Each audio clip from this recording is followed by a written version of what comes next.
Lens, a transparent optical device used to coverage or divert transmitted light into foreign images. Curved on one side and flat on the other. Some are curved inwards, those are concave, while others are curved outwards, those are convex. If you're farsighted and you wear reading glasses, then your glasses have biconvex lenses, like this magnifying glass. That is, they're convex on both sides. They can make things up close appear in focus. These types of spectacles were invented way back in the Middle Ages. If you're nearsighted, like I am, then your glasses are concave on both sides. These are more complicated to engineer, and those didn't come along. Angle of view, the angle between two rays passing through the perspective center of a camera lens to two opposite corners of the format. Here, telephoto, so as we proceed by increasing the focal length, the angle of view gets smaller and smaller. Notice that when you go from 100 millimeters to 200, you double the focal length and halve the angle of view. Notice that when we went from 50 to 100, same thing happened. So this is an important rule that you should remember, that when you double the focal length, the angle of view halves. If I double 100 to 200, the angle of view halves again. Zoom ratio. The zoom ratio for a camera or a lens is simply the comparison between these settings through a camera's software. May go beyond what a lens can provide optically. Q has 35 times zoom versus the 20 times of the Q6035. But which camera will give you the most detailed image at maximum range? F-stop. Iris tells you how wide open the iris of lens is. Or by accessing a menu system on your camera. Opening your iris will allow more light to pass through, giving you a brighter exposure. It will also reduce the depth of field in your shot. The depth of field refers to how much area in front and behind your point of focus appears perceptibly sharp. Closing your iris down will let less light in, giving you a darker exposure. It will also increase your depth of field, meaning a larger area in front and behind your point of focus will look perceptibly sharp. Control depth of field is a range of ways to control the depth of field. From the foreground in front of the subject to the horizon miles beyond the subject. That helps set the feel for the picture. This picture displays a wide depth of field, which adds to the intrigue of the picture.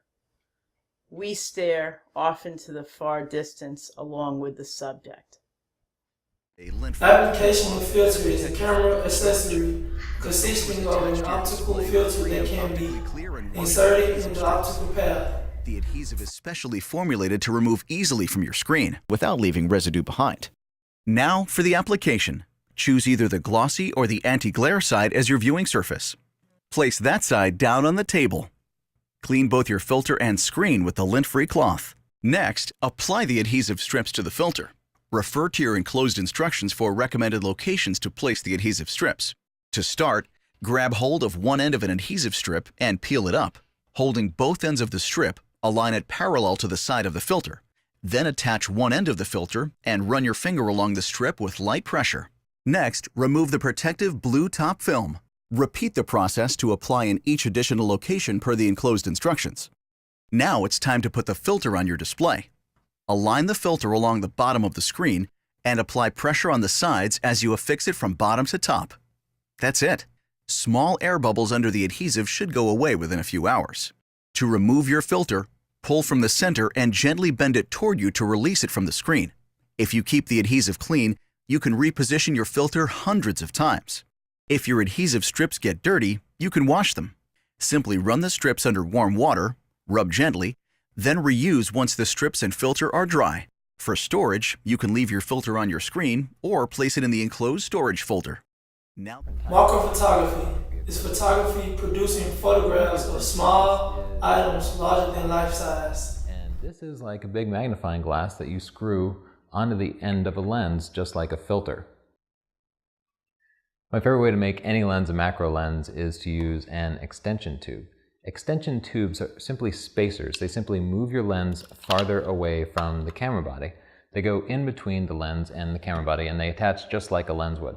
So here I'm going to put this 20 millimeter extension tube onto this camera body, and that will decrease the lens's minimum focusing distance. I'll take a quick test shot to see how much closer I can get now.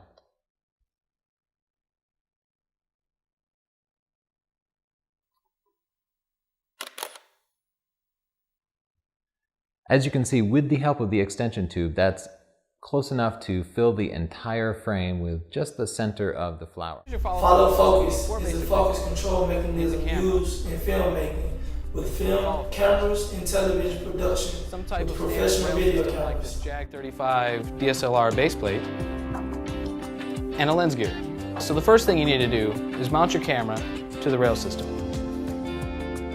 Now you want to make sure that the camera is nice and secure on the base plate, so you don't want the camera rotating as you pull focus. Next, mount the lens gear onto the focus ring of your lens. So what I like to do, especially on these autofocus lenses, is focus the lens at infinity, so I know where I'm starting from. Then the lens gear mounts onto the front of the lens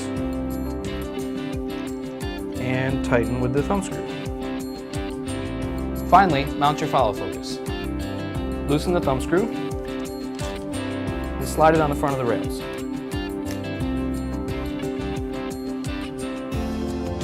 Align the drive gear with the lens gear and push it in. Hold a little bit of pressure, pushing the drive gear into the lens gear as you tighten the thumb screw. Like that.